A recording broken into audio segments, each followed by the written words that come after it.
2021년도 8월 4일 수요일을 살아가시는 사랑하는 성도님들의 제1의 관심사는 무엇입니까? 하루 가운데에 가장 많이 생각하고 고민하는 그것은 무엇입니까?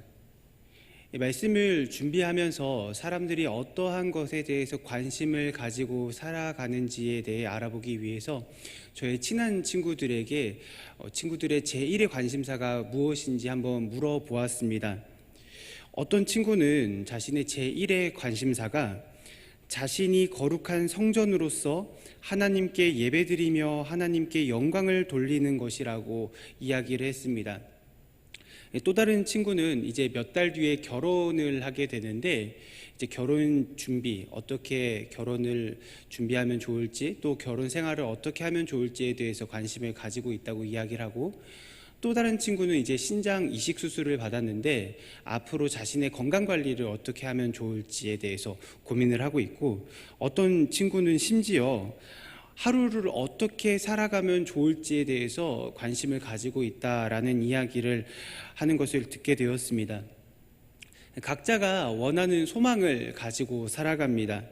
그리고 또 그것들을 성취하기 위해서 다양한 노력들을 하곤 합니다.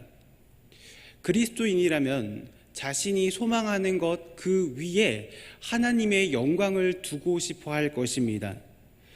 하나님께서 우리를 창조하신 그 목적에 맞게 우리가 치열하게 하나님의 영광을 위해서 살아가려고 할 것입니다.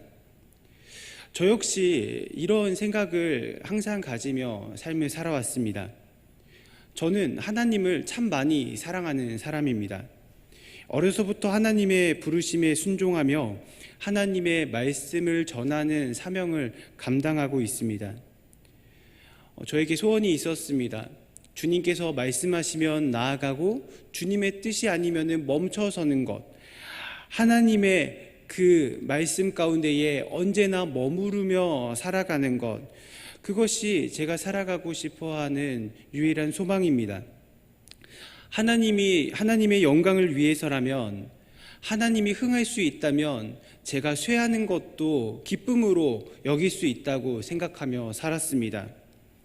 하지만 제가 이러한 고백을 하나님께 올려드릴 때마다 깨닫게 되는 것이 있습니다. 그것은 바로 제가 저밖에 모르는 이기적인 죄인이라는 사실입니다. 아주 작은 것 하나 이해하지 못하고 용납하지 못하면서 하나님의 사랑으로 하나님께 영광을 돌리면서 살아가겠다고 이야기하는 두 얼굴의 고백을 하고 있다는 그런 이중적인 저의 모습을 보게 됩니다. 여전히 저는 제가 원하고 바라는 것들을 위해서 그것을 향해 살아가고 있습니다. 사랑하는 성도님들의 관심은 어디에 있으십니까?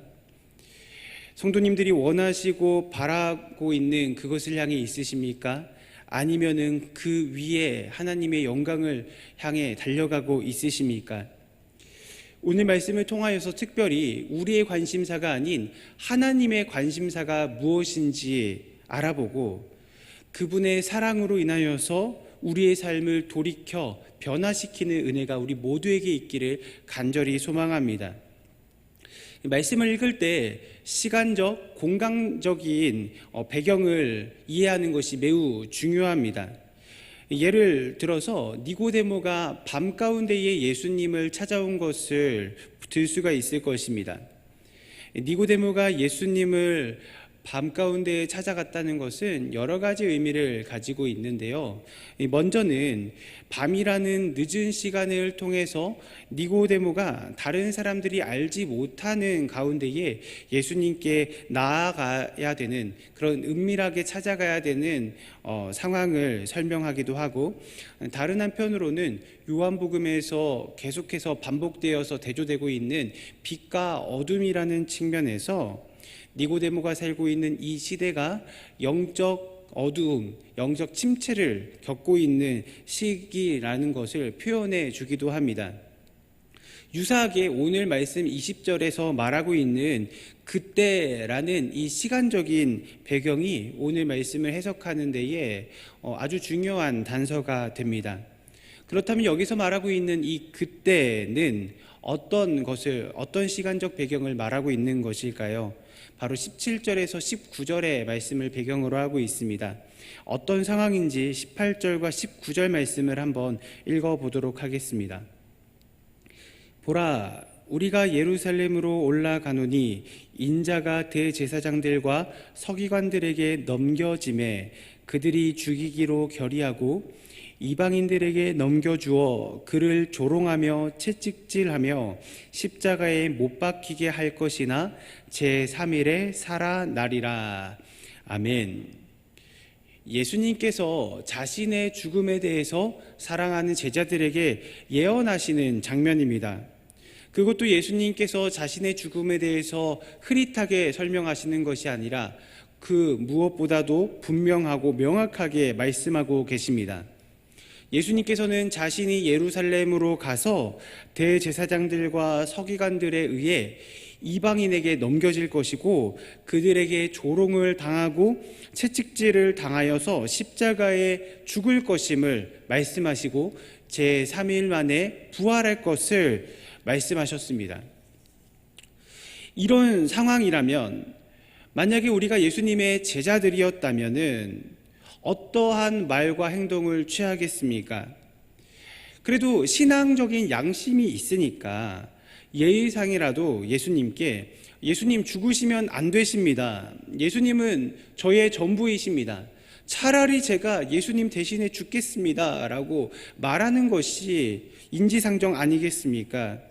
아니라면 최소한 예수님의 이러한 말씀 가운데에 숙연한 분위기를 가져야 되는 것 아니겠습니까? 그런데 그때에 이러한 상황 가운데에 요한과 야고보의 어머니가 예수님께 나아왔습니다. 그리고 왕이신 예수님께 절하며 무엇을 구하기 시작합니다. 예수님께서는 그러한 요한의 어머니를 보시고 무엇을 원하는지 물어보시자 그녀는 예수님께 이렇게 이야기합니다.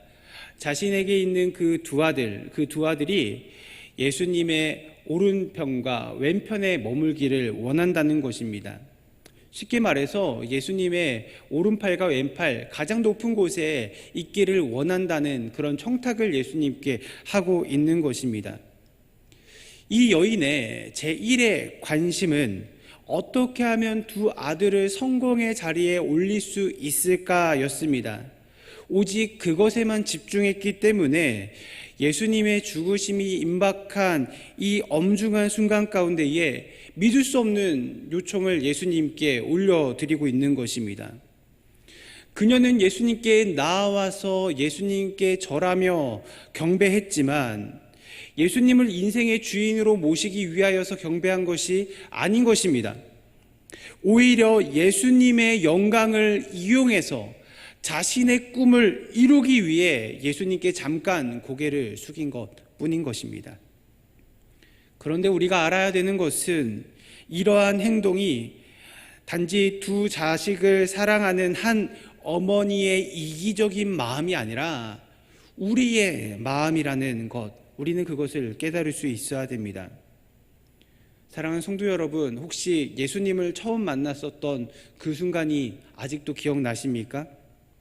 나의 생명을 드리니 주님의 영광을 위해서 사용해 주세요. 고백했었던 그 순간이 아직도 기억나십니까?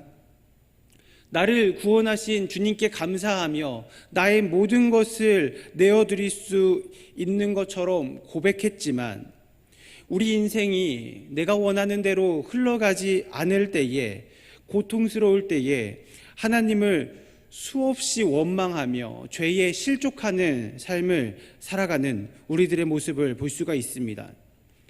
예수님의 십자가를 절실히 사랑한다고 생각하지만 예수님의 죽음은 마치 나와 상관없는 것처럼, 예수님께 받은 은혜가 없는 것처럼, 예수님의 사랑의 그 고백이 마치 남의 이야기인 것처럼 생각하는 것이 우리의 모습이 아닌지 우리는 돌아보아야만 할 것입니다. 요한의 어머니는 예수님께서 말씀하신 그 죽음에 대한 예언을 듣지도 않고 믿지도 않았습니다. 만약 그녀가 예수님의 그 죽음에 대한 예언을 듣고 믿었다면은 예수님께 이러한 청탁을 하지도 않았을 것입니다. 그러니까 다시 말해서 그녀는 예수님의 그 죽으심에 대해서 관심조차 가지고 있지 않았다는 것입니다. 그녀는 자신의 유일한 관심, 자신의 꿈을 아들들을 통해서 이루는 것에만 집중하고 있었던 것입니다. 마찬가지로 우리 역시 예수님의 영광은 안중에도 없고 자신의 출세에만 관심을 두고 있진 않으신가요? 하나님의 영광을 위해서라는 그 미명하에 하나님의 영광이 아닌 자신을 위한 삶을 살아가고 있지 않으십니까? 저는 지금 개인이 원하는 행복한 삶을 살지 말라고 말씀드리는 것이 아닙니다. 다만 하나님 없는 행복한 삶을 살아가는 것은 의미 없는 삶이라는 것을 말씀드리고 있는 것입니다. 우리는 예수님의 잔이 달콤하다고 생각합니다. 그래서 그것을 나도 마시겠다고 예수님께 말씀드립니다. 예수님을 믿으면 부자가 되고 좋은 직장에서 많은 연봉을 받으며 사람들에게 인정받으며 살 수 있을 거라고 생각합니다. 하나님의 영광을 위한 것, 하나님의 뜻을 이루는 것이라는 말을 하면서 그 좋은 구실을 대면서 인간적인 성공에 앞다투는 것을 보게 됩니다. 이것은 누구 한 사람, 두 사람의 문제가 아닙니다. 요한과 야고보, 그의 어머니만의 문제가 아니었다는 것입니다. 이것은 모든 제자들의 문제이고 또한 모든 인생들의 본질적인 문제입니다. 그 근거를 마태복음 20장 24절에서 말해주고 있습니다. 10 제자가 듣고 그 두 형제에 대하여 분이 여기거늘. 나머지 제자가 요한의 어머니의 이 청탁의 이야기를 듣고 요한과 야고보에게 분을 내기 시작합니다. 왜 갑자기 나머지 10 제자들이 이 두 제자에게 화를 냈을까요? 나머지 제자들 역시 이 둘과 같이 어떻게 하면 예수님을 통하여 높은 자리에 올라갈 수 있을까에만 관심을 가지고 있었다는 것입니다. 그러니까 내가 더 높은 자리에 올라가야 되는데 요한과 야고보가 선수치는 그것이 너무나 분이 나고 화가 났다는 것입니다. 모두가 예수님이라는 그 본질을 앞에 두고 자신의 자리, 높아짐에만 관심을 두고 있었습니다. 12명의 제자가 예수님을 따르고 있었지만 그것은 예수님을 위한 따름이 아닌 자신들을 위한 따름이었습니다. 설교 초두에 우리의 제1의 관심사가 무엇인지 여쭤보았습니다. 24시간 가운데에 우리가 가장 생각과 마음을 집중하는 우리의 제1의 관심사는 무엇입니까? 혹시 제자들과 같이 자신만을 위한 관심을 가지며 마음을 쏟고 계시진 않으십니까? 그런데 예수님의 관심은 제자들과 달랐습니다. 예수님의 관심은 자기 자신을 향해 있지 않았습니다. 예수님의 관심은 처음부터 끝까지 예수님의 제자들, 예수님께서 사랑하는 사람들을 향해 있었습니다. 요한복음 13장 1절 말씀 가운데에 이렇게 이야기하고 있습니다. 유월절 전에 예수께서 자기가 세상을 떠나 아버지께로 돌아가실 때가 이른 줄 아시고 세상에 있는 자기 사람들을 사랑하시되 끝까지 사랑하시니라. 예수님께서 이제 곧 자신이 세상을 떠나 아버지께로 돌아갈 때가 되었다는 사실을 알고 계셨습니다. 예수님께서는 어떻게 하면 자신이 십자가의 고통을 피할 수 있는지, 어떻게 하면 적게 고통을 당할 수 있는지 생각하지 않으셨습니다. 또한 어떻게 하면 나의 희생이 숭고한 희생인지 다른 사람들에게 알리고자 노력하고 생각하지 않으셨습니다. 예수님의 그 모든 관심과 생각은 예수님께서 죽으시는 그 순간까지 오직 자신의 사랑하는 제자들, 자신이 사랑하는 자신의 백성들을 향해 있었다는 것입니다. 사랑하시되 끝까지 사랑하시는 우리를 향한 예수님의 진실된 사랑을 우리는 볼 수 있습니다. 예수님께서는 예수님이 떠나가신 그 이후에 제자들의 삶에 관심을 가지고 계셨습니다. 그래서 그들이 예수님의 그 죽으심 이후에도 믿음이 흔들리지 아니할 수 있도록 그들에게 예수님의 그 간절한 애절한 사랑을 말씀하고 계신 것입니다. 누가복음 22장 32절 말씀해 보니까 이렇게 이야기하고 있습니다.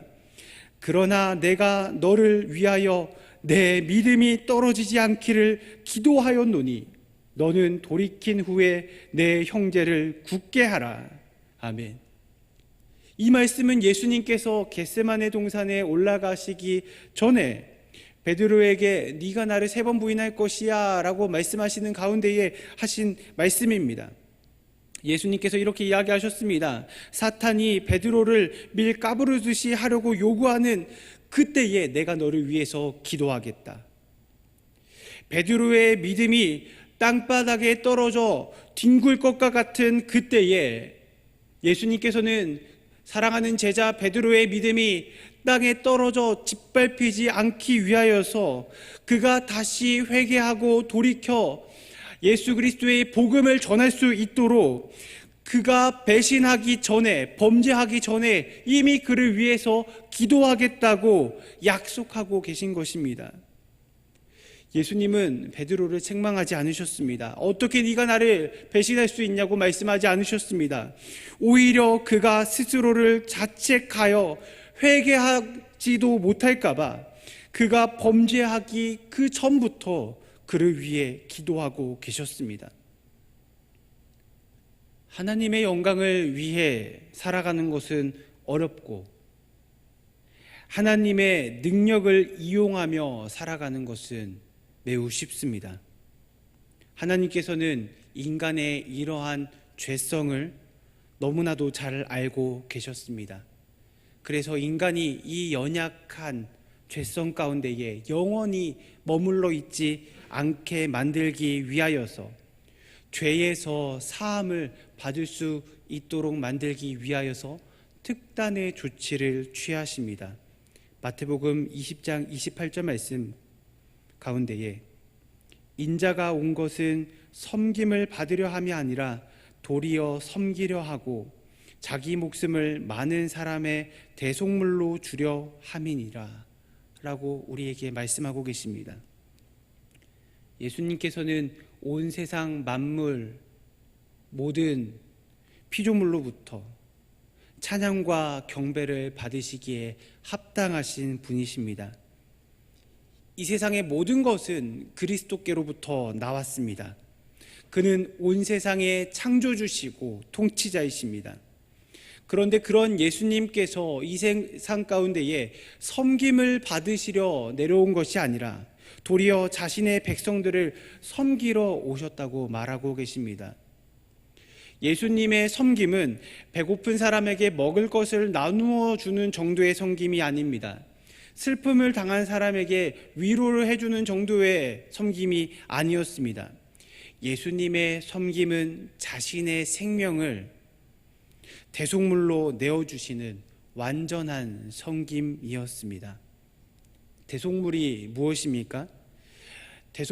대속물은 위트론이라고 하는데 이 뜻을 보면은 대가를 지불하여 구출하다, 속량하다, 자유를 얻다라는 의미를 가지고 있습니다. 다시 말해서 대속물은 죄의 상태에서 자유를 얻도록 대신하여 지불하는 대가인 것입니다. 죄에 대한 대가는 죄를 지은 사람이 감당해야 됩니다.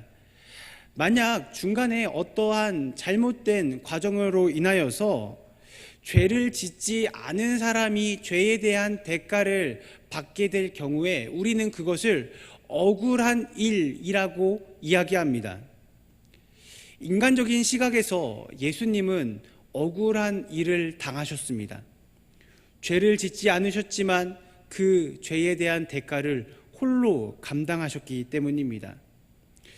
그것도 죄로 인해 자유가 사라져버린 우리들을 위하여서, 우리들을 죄로부터 자유롭게 만들기 위하여서 자신의 그 고귀한 생명을 대가로 내어주신 것입니다. 제자들의 관심은 오로지 자신에게만 있었지만 예수님의 관심은 오로지 자신이 사랑하시는 자신의 자녀들, 백성들에게만 있었습니다. 그래서 예수님께서는 우리를 위해 십자가의 기쁨으로 달려 죽으실 수 있으셨던 것입니다. 말씀을 맺도록 하겠습니다. 예수님의 관심은 예수님 자신에게 있지 않으셨습니다. 어떻게 하면 예수님이 온 세상의 주인으로서 더 영광을 받으실 수 있을지 고민하지 않으셨습니다. 예수님의 유일한 관심은 자신이 사랑하는 백성들, 우리들 뿐이었습니다. 어떻게 하면 우리가 하나님의 백성에 합당한 삶을 살아갈 수 있을까? 어떻게 하면 우리가 하나님의 영광을 위해 살아갈 수 있을까? 우리의 믿음이, 우리의 연약한 그 믿음이 땅에 떨어지기도 전에 우리를 위해서 눈물로 기도하시는 예수 그리스도의 사랑을 이제는 알게 되었습니다. 우리의 관심은 어디에 있습니까? 정말로 내가 원하는 그 한 가지가 주님의 기쁨이 되는 것입니까? 정말로 그것을 원하시는 삶을 살아가고 계신가요? 너무나 가슴 아픈 이야기지만 사실은 우리 자신의 성공을 위해서 예수님을 이용하며 살아가고 있는 것은 아니십니까? 그러니까 작은 것 하나에도 마치 죽일 듯이 달려들고 하나님의 사랑을 받은 적 없는 것처럼 살아가고 있는 것은 아니십니까? 12명의 제자들이 그랬었던 것처럼요. 저는 어렸을 때부터 하나님의 영광을 위해 살기로 결단한 사람입니다. 하나님의 영광을 위해 사는 것이, 하나님의 충성된 종이라고 하나님께 칭찬받는 것이 저의 유일한 소망입니다. 그런데 제가 이렇게 지금 말을 하고는 있지만 하나님의 영광을 위해서 사역을 한다고 이야기하고 있지만 저도 모르는 사이에 하나님의 영광을 가로채려고 하는 교만하고 욕심으로 가득 찬 자기 영광을 위해 살아가는 이기적인 저의 모습을 불쑥불쑥 보게 됩니다. 사실은 매 순간마다 보게 됩니다. 이게 좋은 말로 저의 겸손함을 표현하고자 하는 것이 아니라 진짜 저의 모습이 그러합니다. 말로는 그는 흥하여야겠고 나는 쇠하여야 합니다 라고 하나님께 고백하지만, 사람들에게 이야기하지만 저의 본 마음은 내가 흥하기 때문에, 내가 잘 돼야 하기 때문에 예수님은 잘 되셔야 됩니다. 이것이 저의 본 마음입니다. 그래서 오늘 저는 이러한 이기적인 삶을 살아가는 저를 위해 대속물이 되어주신, 그리고 저를 위해 기도하시는 그 예수 그리스도의 말씀을 기억하며 다시금 주님께로 저의 마음을 돌이키기로 결단합니다.